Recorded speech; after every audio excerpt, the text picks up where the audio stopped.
തിരുവനന്തപുരം വിമാനത്താവളത്തിലെ IB ഉദ്യോഗസ്ഥ മേഘയുടെ മരണത്തിൽ സാമ്പത്തിക ചൂഷണം നടന്നിട്ടുണ്ടെന്ന ആരോപണവുമായി പിതാവ് മധുസൂദനൻ.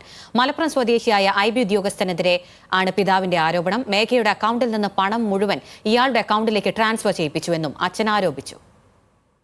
മേഘയുടെ ബാങ്ക് സ്റ്റേറ്റ്മെന്റ് പരിശോധിച്ചതിലൂടെയാണ് സാമ്പത്തിക ചൂഷണം നടന്നിട്ടുണ്ടെന്ന നിഗമനത്തിലേക്ക് കുടുംബം എത്തിയത്. മേഘയുടെ സുഹൃത്തും മലപ്പുറം എടപ്പാൾ സ്വദേശിയുമായ IB ഉദ്യോഗസ്ഥൻ സാമ്പത്തിക ചൂഷണം നടത്തിയെന്നാണ് കുടുംബത്തിന്റെ ആരോപണം. ഫെബ്രുവരി മാസത്തിലെ ശമ്പളമടക്കം മുഴുവൻ പണവും മേഘയുടെ അക്കൗണ്ടിൽ നിന്നും ട്രാൻസ്ഫർ ചെയ്യിപ്പിച്ചുവെന്നും മരിക്കുന്ന ദിവസം 80 രൂപ മാത്രമായിരുന്നു മേഘയുടെ അക്കൗണ്ടിൽ ബാക്കിയുണ്ടായിരുന്നതെന്നും അച്ഛൻ പറഞ്ഞു. ശേഷം മുതൽ അവരുടെ അക്കൗണ്ടിൽ നിന്ന് കുറച്ച് പൈസ അവൻ്റെ അക്കൗണ്ടിലേക്ക് പോയിട്ടുണ്ട്, കുറച്ച് തിരിച്ചും കിട്ടുന്നുണ്ട്. ഏകദേശം 10ാം മാസം വരെ അങ്ങനെ ചെറിയ എമൗണ്ടും 10ന് ശേഷം ഫുൾ എമൗണ്ടും അവൻ്റെ അക്കൗണ്ടിലേക്ക് പോയിട്ടായ സ്റ്റേറ്റ്മെൻറ്റ് കാണും.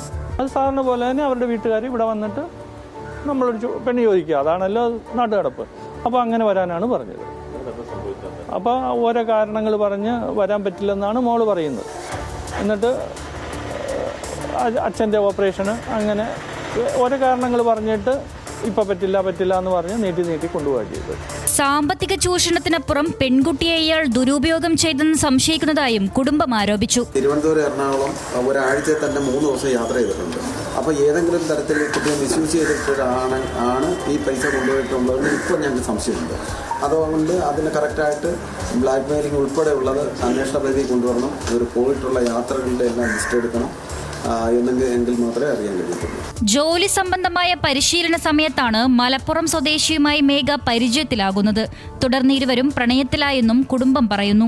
മാർച്ച് 14-നാണ് റെയിൽവേ ട്രാക്കിൽ ട്രെയിൻ തട്ടി മരിച്ച നിലയിൽ പത്തനംതിട്ട അതിരുങ്കൽ സ്വദേശിനിയായ മേഘയുടെ മൃതദേഹം കണ്ടെത്തുന്നത്.